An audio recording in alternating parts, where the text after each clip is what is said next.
दुनिया में अगर कोई ऐसा मुल्क है जिसे देखकर लगता है कि ये लोग मुस्तकबिल की किसी टाइम मशीन से आए हैं तो वो बिलाशुबा जापान है।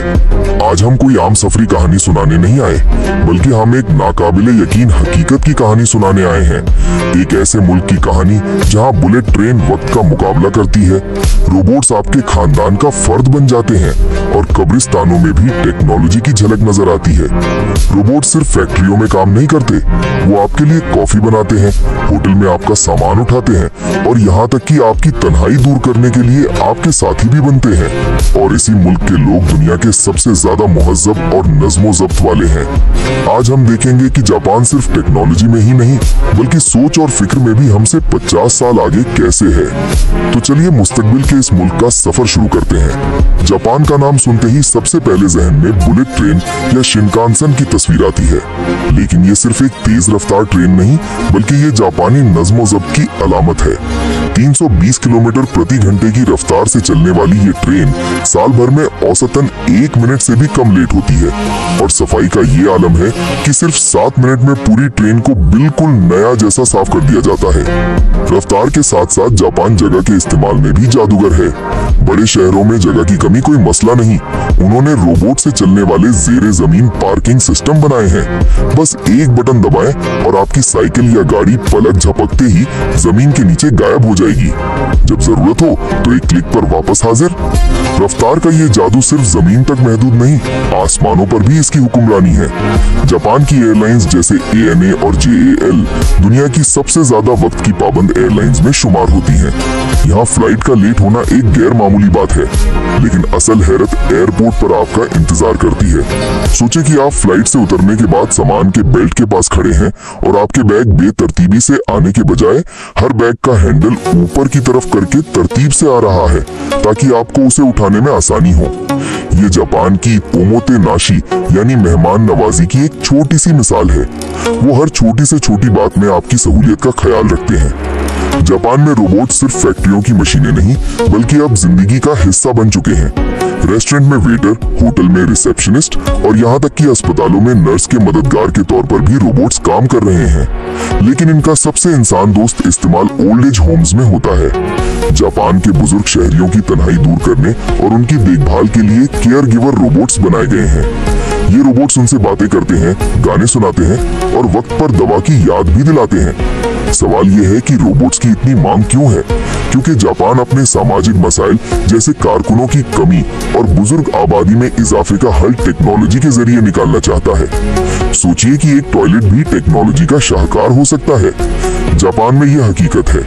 गर्म होने वाली सीट, खुदकार फ्लश, धोने और खुश्क करने की सहूलत तो आम है। यहाँ तक कि नागवार आवाजों को छुपाने के लिए मसनूई आवाज पैदा करने वाला बटन भी होता है। और पब्लिक टॉयलेट की बात करें तो बाहर से शीशा शफाफ होता है, लेकिन जैसे ही आप अंदर जाकर दरवाजा लॉक करते हैं वो जादू की तरह गैर शफाफ हो जाता है। अब जापानियों की एक अजीब और खूबसूरत इजाद देखें। तरबूज अब सिर्फ गोल नहीं बल्कि चौकोर, दिल और यहाँ तक कि पिरामिड की शक्ल के भी होते हैं। छोटे फल को एक खास शीशे के डब्बे में रख के बड़ा किया जाता है जिससे वो डब्बे की शक्ल अख्तियार कर लेता है। ये ना सिर्फ देखने में खूबसूरत लगता है बल्कि फ्रिज में रखना भी आसान होता है ना अजीब? जापान ने सिर्फ जिंदों की जिंदगी को ही आसान नहीं बनाया, उन्होंने यादों को महफूज करने के तरीके में भी इंकलाब बर्पा कर दिया है। जापान के स्मार्ट कब्रिस्तानों में आप एक QR कोड स्कैन करके मरने वाले शख्स की जिंदगी की कहानियां, तस्वीरें और वीडियोस देख सकते हैं। यहाँ तक कि फूलों की जगह लंबे अरसे तक चलने वाली LED रोशनियां इस्तेमाल होती हैं। इनकी नजर सिर्फ जमीन तक ही महदूद नहीं। हायाबुसा 2 मिशन के जरिए इन्होंने एक सैयारचे से मिट्टी लाकर तहकीक की दुनिया में तहलका मचा दिया है और जमीन पर शहरों की ऊंची इमारतों के अंदर रोबोट फार्मिंग हो रही है। रोबोट्स ही बीज बोते हैं, पानी देते हैं और फसल भी काटते हैं। ये कम जगह पर ज्यादा फसल उगाने की एक नाकाबिले यकीन मिसाल है। जल्जलों से बचने के लिए फोल्डिंग घर तो बन ही गए, लेकिन मुस्तकबिल का एक और बड़ा चैलेंज समंदर की सतह का बढ़ना और जमीन की कमी है। इस मसले के हल के लिए जापान जो प्लान बना रहा है उसे सुनकर लगता है जैसे कोई हॉलीवुड फिल्म की कहानी हो। वो फ्लोटिंग सिटीज यानी तैरते हुए शहर बनाने जा रहे हैं। तस्वीर करें कि पूरा एक शहर पानी पर तैर रहा है। ये सिर्फ चंद तैरते हुए घरों का मजमुआ नहीं होगा बल्कि एक मुकम्मल खुद कफील इकोसिस्टम होगा। मुस्तकबिल के लिए डिजाइन किए गए इस शहर में क्या क्या होगा? लोगों के रहने के लिए जदीद घर और अपार्टमेंट्स, दफ्तर और कारोबारी इलाके, शहर के अपने तैरते हुए फार्म्स जहां ताजा खुराक पैदा की जाएगी, बिजली के लिए काबिल तजदीद एनर्जी के जराए जैसे सोलर पैनल्स और समंदर की लहरों से पैदा होने वाली एनर्जी, और सबसे अहम, शहर के फजले को ठिकाने लगाने के लिए जदीद तरीन टेक्नोलॉजी होगी जो माहौल को कोई नुकसान नहीं पहुंचाएगी। ये शहर न सिर्फ कुदरती आफतों से महफूज होंगे बल्कि ये माहौल दोस्त और पायदार तर्ज जिंदगी का एक मुकम्मल मॉडल होंगे। जापान सिर्फ मौजूदा मसाइल के बारे में नहीं सोच रहा बल्कि वो अगले 100 साल के चैलेंजेस से निपटने के लिए अभी से तैयारी कर रहा है। गैर मुल्की सयाहों और कारकुनों की सहूलत के लिए जापान ने ऐसे स्मार्ट ईयरबड्स बनाए हैं जो तकरीबन रियल टाइम में बातचीत का तर्जुमा कर सकते हैं। फर्ज करें एक जापानी शहरी अपनी जबान में बात कर रहा है और आप अपने कान में लगे ईयरबड में उसकी बातों का तर्जुमा फौरन अंग्रेजी या अपनी जबान में सुन रहे हैं। इसी तरह आपकी बात उस तक जापानी जबान में पहुंच रही है। जबान की दीवार को तोड़कर दुनिया भर के लोगों को करीब लाने वाली ये टेक्नोलॉजी वाकई शानदार है। ऑनलाइन कुछ ऑर्डर करने पर हम डिलीवरी मैन का इंतजार करते हैं, लेकिन जापान के कुछ शहरों में आपका पैकेज लेकर एक रोबोट हाजिर हो सकता है।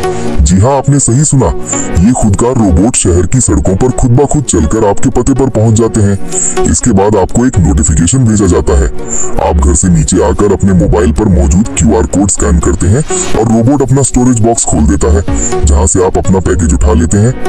इन तमाम तकनीकी तरक्कियों के पीछे असल राज क्या है? इसका जवाब जापान के तालीमी निजाम में छुपा हुआ है। यहाँ सिर्फ हिसाब या साइंस ही नहीं सिखाई जाती बल्कि जिंदगी गुजारने का तरीका सिखाया जाता है। बचपन से ही तलबा अपने क्लासरूम और यहाँ तक कि टॉयलेट भी खुद साफ करते हैं। इससे उनके अंदर मेहनत की अजमत और सफाई सुथराई का एहसास पैदा होता है। स्कूल का दोपहर का खाना किसी कैंटीन से नहीं आता बल्कि तलबा खुद बारी बारी से अपने साथियों को खाना पेश करते हैं। इस प्रोसेस के जरिए वो टीम वर्क, जिम्मेदारी और दूसरों की इज्जत करना सीखते हैं। उन्हें इस तरह तैयार किया जाता है कि वो सिर्फ एक अच्छे तालिबे इल्म ही नहीं बल्कि एक अच्छे इंसान और समाज के जिम्मेदार शहरी बने। यही तालीम उनकी शाइस्तगी और नज़्म ज़ब्त की बुनियाद है, क्योंकि वो जानते हैं कि टेक्नोलॉजी इंसान की मदद के लिए है, उसे मगरूर बनाने के लिए नहीं। तो जापान एक ऐसा मुल्क है जहां मुस्तकबिल सिर्फ कैलेंडर के पन्नों पर नहीं बल्कि हाल के हर लम्हे में जिंदा है। रोबोट से लेकर स्मार्ट कब्रिस्तान तक उनकी हर इजाद के पीछे एक गहरा फलसफा है। इंसान की जिंदगी को आसान बनाना और समाज में हमाहंगी परे करना रखना। जापान की कौन सी बात ने आपको सबसे ज्यादा हैरान किया?